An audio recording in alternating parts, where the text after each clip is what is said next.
It's an honor to meet you, Somosi. Welcome to South Korea for your second time, and thank you so much for inviting us.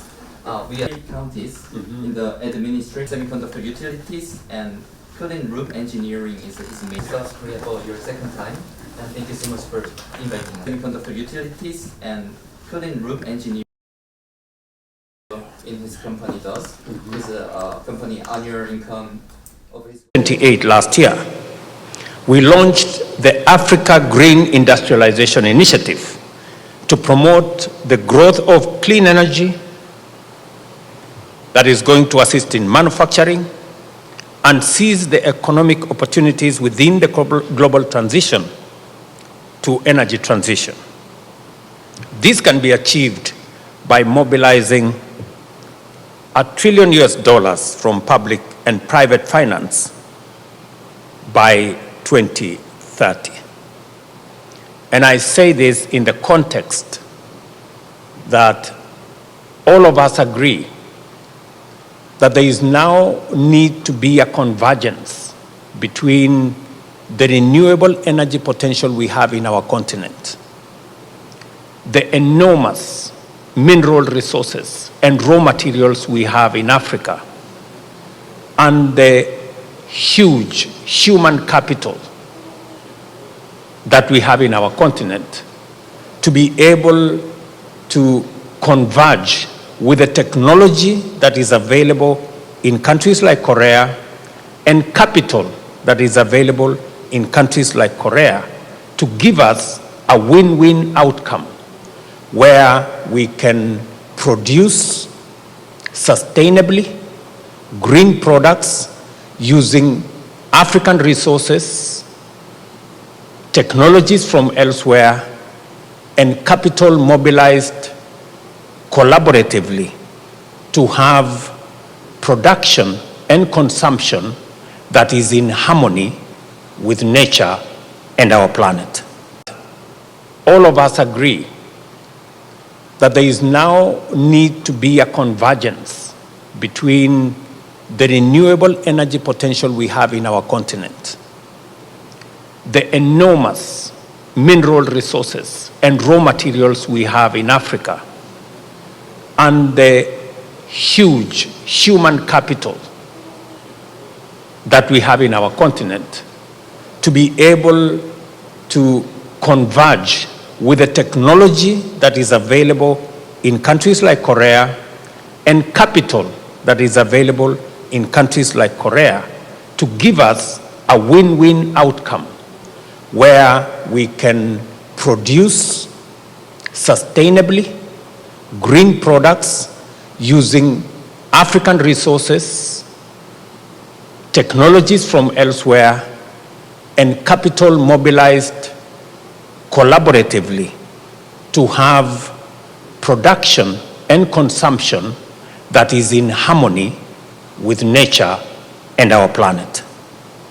There is, ladies and gentlemen, huge opportunity for South Korean industries and investors to leverage the comparative advantages of Kenya and other African countries seated here and those who are not here in clean energy by establishing reliable supply chain networks, decarbonizing production and consumption, and growing African and Korean economies. Let me just give you an example. It would be a win-win outcome if Samsung can produce their telephones in Kenya using geothermal energy from our resources,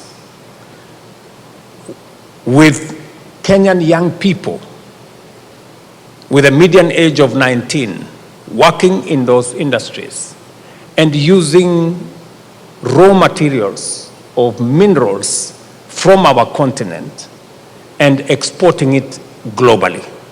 It will be a win for Samsung, a win for Africa, and a win for climate. That is the kind of collaboration we are looking for.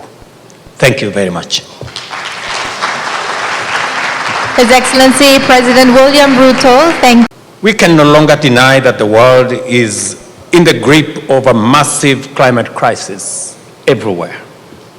The intensifying onslaught of unprecedented extreme weather events and their impacts everywhere are parts of the new reality we must all learn to live with. Over the past few months, my country, Kenya, and the wider East African region have endured flood levels never seen before, which resulted in devastating destruction, including loss of lives and disruption of livelihoods. This season of destruction follows soon after the longest and the most intense drought, which lasted for 5 consecutive seasons and similarly left much death, destruction, and loss in its wake.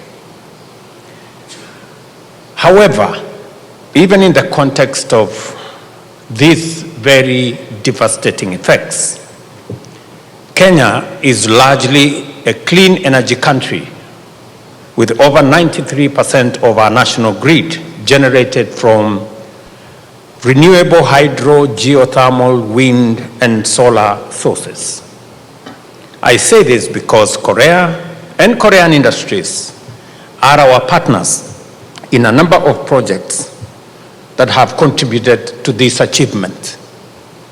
We have used Korean technology from Samsung to Hyundai in generating power in some of our power plants. This is the rationale of our ambition to enhance our current grid from 3 gigawatts currently to 100 gigawatts by the year 2040. The ambition is realistic because Kenya is endowed with abundant potential in every type of renewable energy. And I am sure this is very good news to Korean companies that manufacture the infrastructure that we use to generate renewable energy. 2023 was a pivotal year for transition to renewable energy. I say this because in COP28, we called for the tripling of renewable energy capacity and doubling of energy efficiency by 2030. On our part, African leaders endorsed the Nairobi Declaration at the Nairobi Climate Summit, which set the continent's green power generation target at 5-fold from 56 gigawatts in the year 2022 to at least 300 gigawatts by the year 2030, of which Kenya is targeting to contribute at least 97 of that 300 gigawatts by 2040. It is encouraging to note that the largest increase in renewable energy capacity was recorded last year, with the addition of about 500 gigawatts globally as a result of the injection of US $600 billion in new investments. It is the largest ever increase in history that last year we had the highest generation of renewable energy, and it lends credence to our push towards renewable energy, and it speaks volumes of the agreements that we made in COP28 that finally all countries agreed to a phase out of fossil fuel energy. Africa, whose untapped potential of renewables is by far the highest in the world, could only manage 3 gigawatts of this increase of 500 gigawatts. The continent with the world's greatest potential and the highest demand currently accounts for only 1.6% of the world's total renewable energy. It speaks volumes of the kind of investment that is required to unlock this tremendous potential in our continent and drive not just green growth in our continent, but decarbonize both production and consumption in Africa and globally.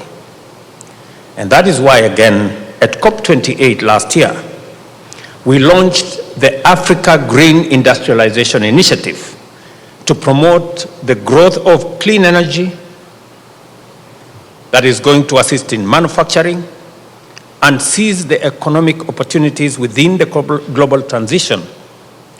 I extend my gratitude to the government of Korea for providing this platform for dialogue and cooperation. By embracing this transition to a carbon-free energy sector, African nations will not only mitigate the worst impacts of climate change, but also build a more sustainable, inclusive, and prosperous future for all of us.